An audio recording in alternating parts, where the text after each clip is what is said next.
Alhamdulillah nahmaduhu wa nasta'inuhu wa nastaghfiruh wa na'udzu billahi min shururi anfusina wa sayyiati a'malina may yahdihillahu fala mudilla lahu wa may yudlilhu fala hadiya lahu asyhadu an la ilaha illallah wahdahu la syarika lah wa anna muhammadan abduhu wa rasuluhu alladzi la nabiyya ba'dahu.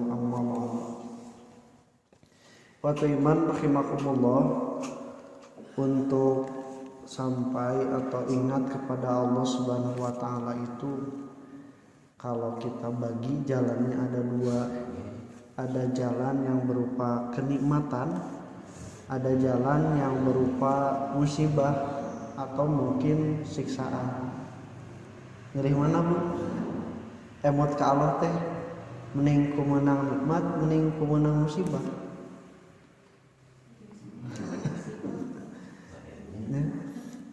Jadi untuk sampai dan ingat kepada Allah teh dua. Hiji ku jalan menang kanikmatan, hiji mah ku jalan menang musibah. Bahkan hiji waktu mah aya ku jalan menang adab, walaupun tipanya itu kepada orang lain. Nah, maka Allah Subhanahu wa taala walaupun bentuknya memberikan musibah, tapi dua-duanya sama, menginginkan bahwa orang yang terkena musibah pun ingin kembali kepada Allah Subhanahu wa taala. Kalaupun cukup dengan mendapatkan nikmat kita ingat kepada Allah, maka ketika mendapatkan musibah itu adalah jalan pintas lebih mendekatkan diri kepada Allah Subhanahu wa taala. Jeung sakapeung mah ku jalma nu geus menang dan menganggap kenikmatan itu cara untuk mendekatkan diri kepada Allah, menang musibah oge bukan menganggap bahwa itu adalah cara untuk menjauhkan diri dari Allah, tapi beuki deukeut ka Allah Subhanahu wa taala. Nah, salah satu orang-orang yang diingatkan Allah Subhanahu wa taala untuk beriman lengkap dengan berbagai kenikmatan dan musibah, bahkan siksa itu adalah kaum Bani Israel. Bani Israel itu telah mendapatkan berbagai kenikmatan dan musibah sekaligus, baik langsung dari Allah Subhanahu wa taala ataupun dari pihak lain seperti Firaun. Bagaimana terusirnya Bani Israel, disiksa, dijajah dan dijadikan budak oleh Firaun, dibunuh anak-anaknya oleh Firaun, diselamatkan oleh Allah melalui Nabi Musa, kemudian diberikan hidangan dari langit, manna dan salwa. Itu semua ternyata tidak menjadikan Bani Israel beriman pada Allah Subhanahu wa taala, tapi justru menjadikan mereka kafir. Tara menes kitu kumaha? Ku kanikmatan teu sadar, ku musibah oge teu sadar. Kumaha keun atuh? Nah, jadi geus lain salah Allah deui lamun hiji waktu dibejaan ku kanikmatan teu sadar, dibere musibah oge teu sadar.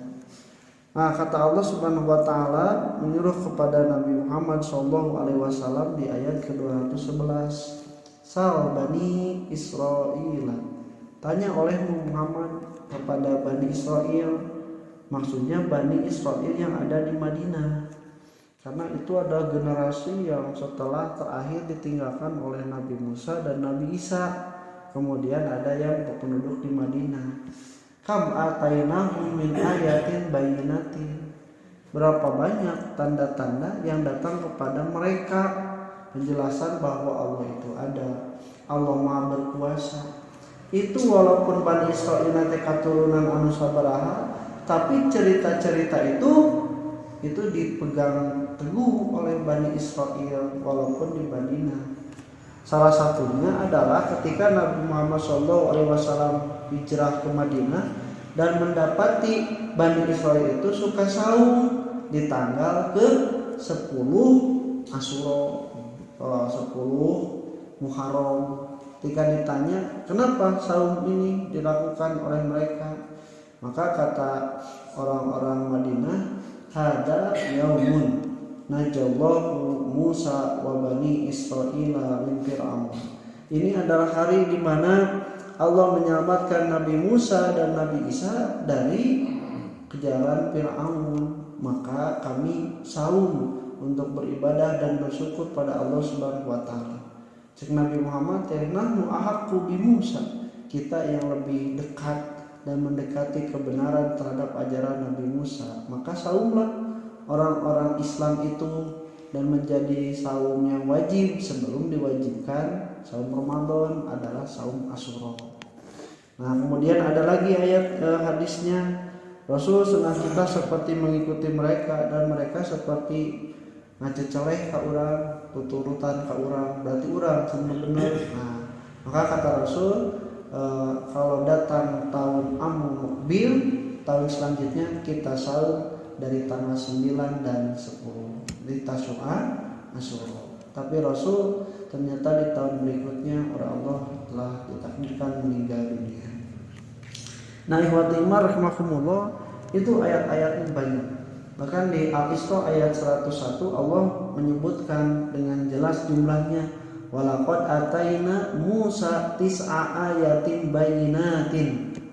Dan Allah telah memberikan kepada Nabi Musa itu 9 mukjizat yang sangat jelas, yang di luar nalar, yang di luar kebiasaan orang-orang Bani Israel. Di antaranya ada tongkat yang menjadi ular. Tongkat jadi ular atau tongkat siga ular? Anu penyihir Fir'aun tali jadi orai atau tali siga orai? Lamun Nabi Musa tongkat jadi orai atau tongkat siga orai? Tongkat jadi orai. Namun siga orai mah sihir. Ya mah jadi orai nyata mata. Orang penyihir apa iman lain sihir, langsung beriman dari iman lain sihir apa orang sihir teh. Kemudian juga keluar dari tangannya itu tahruju bayda'a, cahaya yang sangat putih. Kemudian juga manna wasalwa, bahkan yang bentuknya itu sampai bentuk siksaan, di mana sungai air Nil menjadi merah seperti darah.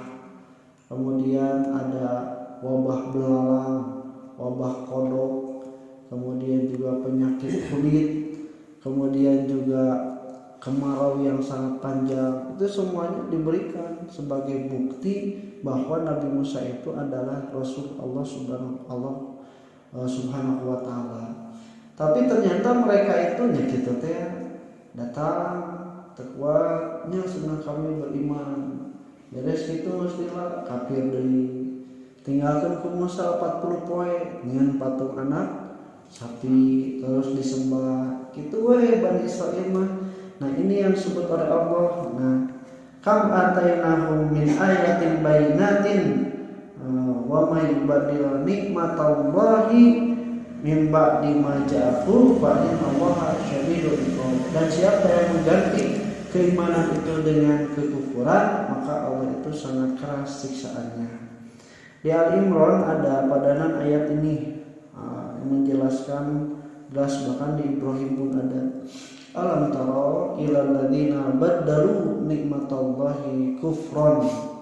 Apakah engkau tidak memperhatikan orang-orang yang mengganti kenikmatan itu dengan kekafiran? Maka ikhwat iman rahimakumullah, apa yang kita punyai sekarang dari keimanan adalah perkara yang paling berharga dari hidup kita. Maka kalau keimanan itu diganti dengan kekafiran, itu akan melaksanakan kepada kemaksiatan.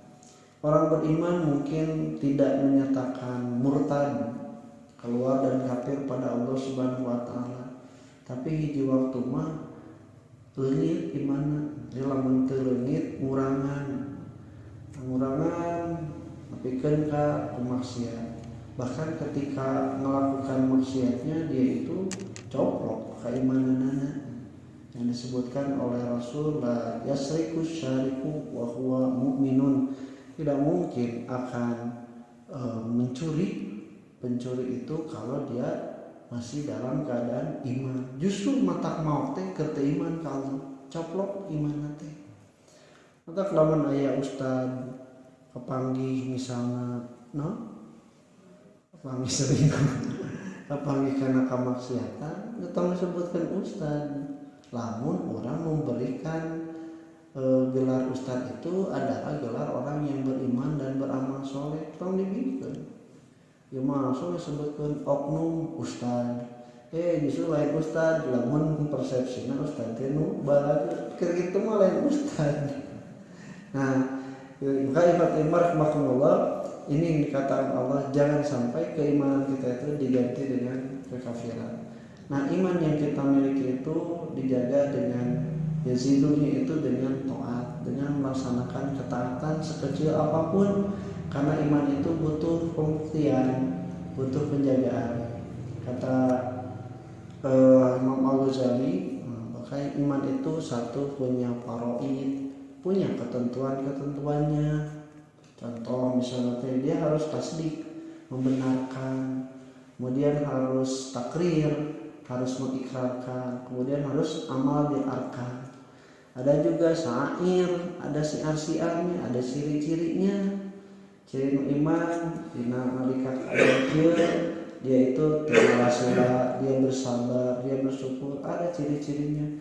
Bahkan ada man'unnya, ada yang menghalangi keimanannya itu, kemaksiatan, kemudian percaya, bahkan perkataan-perkataan yang terkadang terkarasa kurang ngalengitkeun keimanan teh. Demi Allah, demi Rasulullah, menteu aya bapak abdi cilaka. Eta teh perkataan-perkataan kecil sederhana tapi menghilangkan keimanan pada Allah karena berbibit kemusyrikan.